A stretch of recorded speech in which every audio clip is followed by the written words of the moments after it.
ذہنی اذیت میں مبتلا ہوا اور جس دکھ کو میں نے اپنے اندر محسوس کیا اس کا اظہار شاید میں نہ کر پاؤں، اور اس زمانے میں بھی اپنے اس دکھ کا، اپنے اس غم کا جو میں فیل کر رہا تھا، اپنی اس پریشانی کا، جس پریشانی سے میں گزر رہا تھا، میں اس کا اظہار کسی سے بھی نہ کر پایا۔ کچھ اپنی زندگی کے معاملات بھی میں آج آپ کے ساتھ شیئر کروں گا۔ جب انسان ایسی سچویشن میں پھنس جاتا ہے، ایسے معاملات اس کے ساتھ ہونا شروع ہو جاتے ہیں، تو وہ اپنے کوشچنس کے آنسر کو تلاش کرنا شروع کرتا ہے، کبھی کتابوں سے، کبھی کسی صاحب علم کے پاس جا کر۔ بعض مرتبہ ایسا ہوتا ہے کہ ہماری زندگی میں کچھ ایسے لوگ بھی آتے ہیں جو بظاہر دیکھنے میں تو صاحب علم لگتے ہیں، لیکن حقیقت میں وہ صاحب علم نہیں ہوتے۔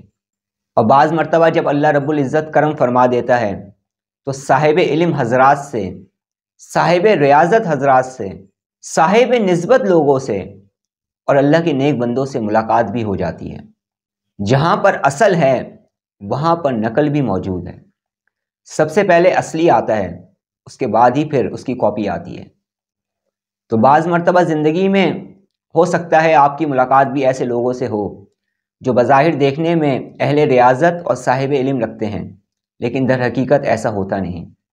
وہ خود ہی ان روحانی کیفیات سے گزر نہیں پاتے، یا وہ خود ہی ان روحانی کیفیات سے گزرے ہوئے نہیں ہوتے۔ تو جو انسان خود ایک راستے سے نہ گزرا ہو تو وہ کیسے آپ کی رہبری کر سکتا ہے؟ تو ایسے لوگ پھر ادھر ادھر کی باتیں کر کے آپ کو مطمئن کرنے کی کوشش کرتے ہیں، لیکن حقیقت میں انسان مطمئن نہیں ہو پاتا۔ تو زندگی کے ان لمحات میں جب مجھ پر بھی ایک ایسی کیفیت آئی کہ جب میں پہلے ذکر کیا کرتا تھا، فکر کیا کرتا تھا، میڈیٹیشن کیا کرتا تھا اور سلسلے کے اسباق کو میں طے کر رہا تھا، مجھے اچھی طرح سے یاد ہے کہ اس زمانے میں میں سلسلہ چشتیہ کے مختلف اسباق کو طے کر رہا تھا، اور ایک عجب کیف کا عالم مجھ پر طاری تھا، ایک عجب معاملہ میرے ساتھ ہوا کرتا تھا، اور ایک خاص روحانی کیفیات سے میں گزرا کرتا تھا۔ پھر کچھ یوں ہوا کہ اچانک سے اس کیف میں، اس سرور میں کمی آنا شروع ہو گئی، اور اس کے ساتھ ساتھ جو روحانی کیفیات تھیں وہ کہیں گم ہونا شروع ہو گئیں، ان میں بھی کمی آنا شروع ہو گئی، اور میں پریشان ہو گیا۔ کچھ عرصے تو میں وقت کو گزارتا رہا، لیکن یہ سوال میرے اندر پیدا ہوتا چلا گیا۔ پھر آج میں یہ کہنے پر مجبور ہوں، لیکن اس وقت میں ان چیزوں کو سمجھ نہیں پایا تھا کہ اس وقت مجھ پر خاص اللہ رب العزت کا کرم ہوا، کیونکہ ایک نئی تعلیم و تربیت کا آغاز ہوا چاہتا تھا جس سے میں ناآشنا تھا۔ میرا رب بہتر جانتا تھا۔ اللہ اپنے بندوں سے بہت پیار کرتا ہے، اسی لیے تو کہا جاتا ہے کہ اللہ کی رضا میں راضی رہنا سیکھو، کیونکہ اللہ جو کرتا ہے بہتر کرتا ہے، ہمارے حق میں بہتر ہی ہوتا ہے۔ ہم ہی نادان ہیں جو ہم سمجھ نہیں پاتے، اور کچھ لوگ تو کہ وہ شکوے اور شکایت بھی کرنا شروع کر دیتے ہیں۔ میرے بھائی، میرے بہنوں اور میرے دوستوں، یہ روحانی سفر بہت کٹھن سفر ہے۔ اس روحانی سفر میں جہاں اللہ رب العزت نعمتیں عطا فرماتا ہے، وہاں اللہ رب العزت آزمائشیں بھی کرتا ہے۔ پھر بعض مرتبہ ایسا بھی ہوتا ہے کہ انسان اپنے ہی گناہوں کی وجہ سے مصیبتوں میں پھنس رہا ہوتا ہے۔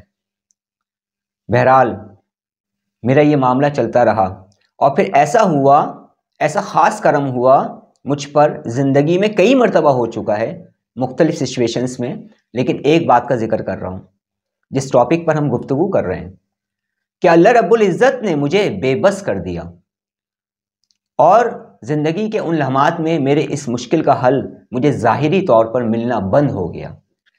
میرا رب نہیں چاہتا تھا۔ دنیا کے بہترین ڈاکٹرز کے پاس چلے جاؤ، اگر اللہ کا حکم نہیں ہوگا تو شفا نہیں ملے گی۔ ڈاکٹر کوشش ضرور کرے گا، کیا آپ نے دیکھا نہیں کہ ڈاکٹرز کیا کہتے ہیں کہ ہم کوشش کر رہے ہیں، ہم ٹریٹمنٹ کر رہے ہیں، ہم مکمل محنت کر رہے ہیں، آپ دعا کریں، شفا اللہ پاک عطا فرماتا ہے۔ اسی طرح سے میرے بھائی، میری بہنوں اور میرے دوستوں، روحانی کیفیات، روحانی عروج اور روحانیت اللہ عطا فرماتا ہے۔ جب اللہ کی طرف سے حکم نہیں ہوتا تو پھر کچھ بھی حاصل نہیں ہوتا۔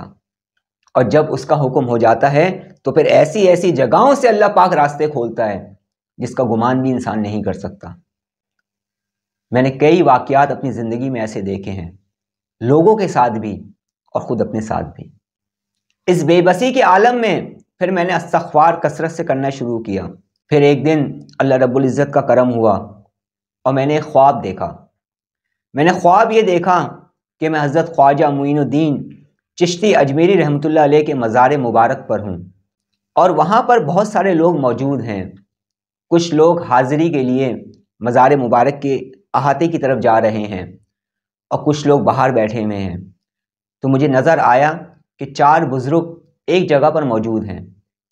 انہوں نے میری جانب دیکھا اور مجھے اشارہ کیا۔ میں خواب میں ان کے پاس جاتا ہوں، ان کو سلام کرتا ہوں۔ پھر اچانک سے ایک بزرگ اپنا سر اٹھاتے ہیں ایسے اور میری جانب دیکھتے ہیں۔ کیونکہ وہ بیٹھے ہوئے تھے اور میں کھڑا ہوا تھا، اور مجھ سے پوچھتے ہیں